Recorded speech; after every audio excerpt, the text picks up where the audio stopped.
Chaudhary. I study in class 3rd.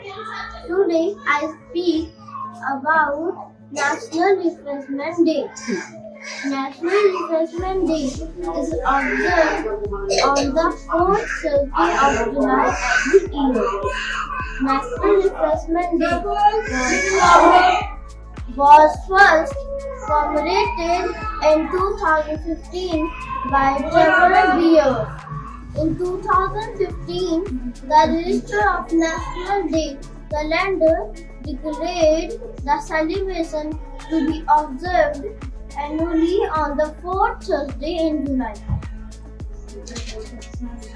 Although Traveler Beer is no longer in business, its contribution to the world by founding National Refreshment Day has the 10th years in history.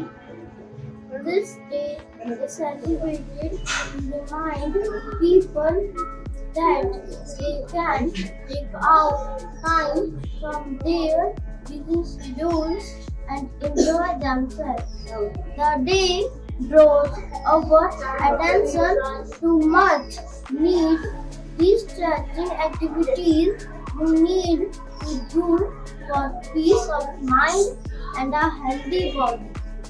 The day shows those moments of ice, cold, refreshment, especially a nice cool beer.